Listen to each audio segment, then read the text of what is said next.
Sorry, is there any mention of atomic Yes. energy in the Holy Quran? There is a definite mention of the atomic energy and also the atomic explosion, also the consequences thereof, and the extremely dangerous radiating cloud spreading over the world and destroying life within, underneath. All these things are mentioned in the Holy Quran very clearly. To begin with, I quote a surah of the Holy Quran, a small surah at the end of the chapter, in the last chapter, in the last part, what do you call it? Part, last part, that is 30th part. And I refer to Surah Humaza. It says, أعوذ بالله من الشيطان الرجيم بسم الله الرحمن الرحيم ويل لكل همزة لمزة الذي جمع مال وعدد يحسب أن ماله أخلد كلا لينبذن في الحطمة وما أدراك ما الحطمة نار الله الموقدة التي تطلع على الأفئدة إنها عليهم موصدة في أمد ممددة.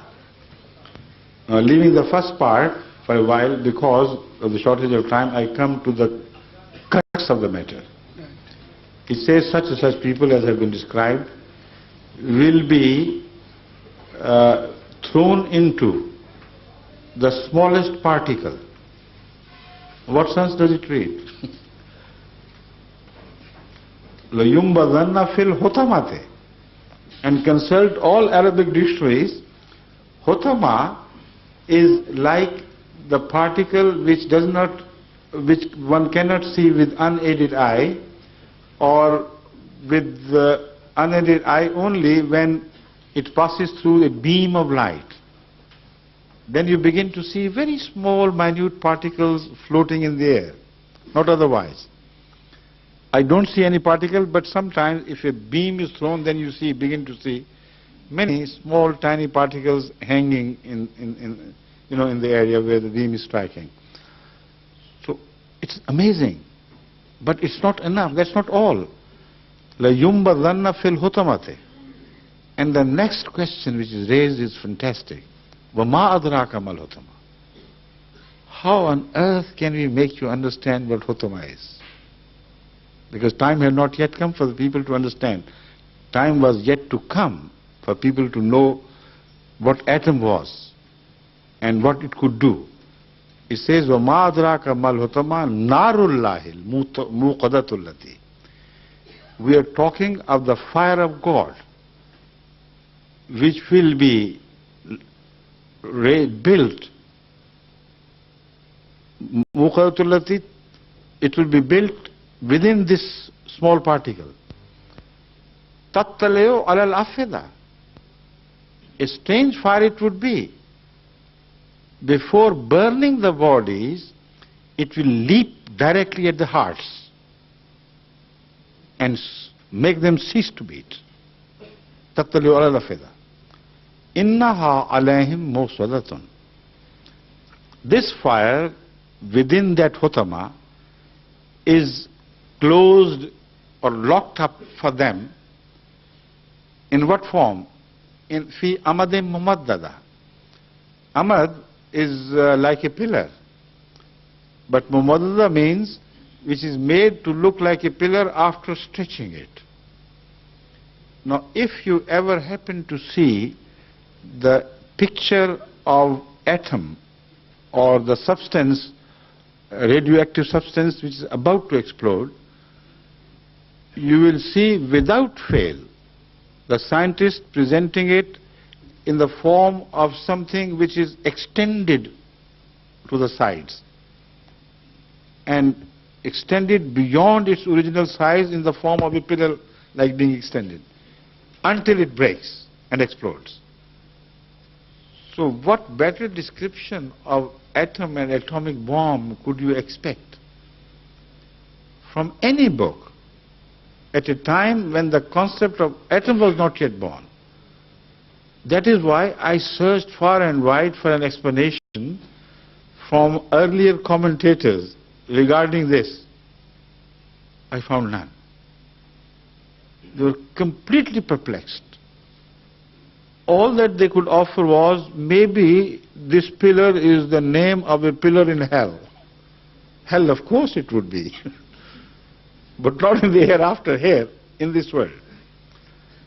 Then the Holy Quran speaks of Qariya, a terrorizing sound which will destroy everything by the immense intensity of the wave.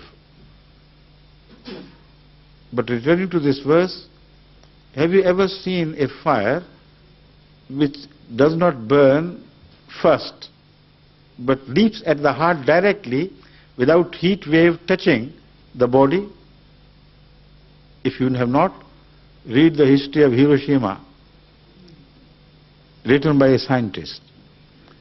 They would tell you that the atomic explosion released shock waves, and shock waves as well as heat waves. But the shock waves traveled faster than the heat waves. And all other forms of radiation were left behind. And it was the shock waves which killed people, because immediately the hearts were arrested under that immense shock. Like the microwave, if somebody is subjected to a microwave, his heart would come to a standstill immediately. So the Holy Quran goes to the length of describing the nature of that fire locked within the heart of an unseen, invisible small particle, in the form that when it explodes, it leaps at the hearts and destroys them. But the consequences of this atomic explosion are further explained in Surah Ad-Dukhan, which means the smoke. And it is said that a day would come when a smoke would begin to travel, move along the earth and countries, which will spell death and destruction. And nobody will be able to escape from its destruction on whom this smoke casts a shadow. Now you read the description, and you have to admit that before the discovery of atomic radiation spreading through cloud and smokes, spelling destruction on whatever they cast their shadows, was seen, witnessed by you yourself today.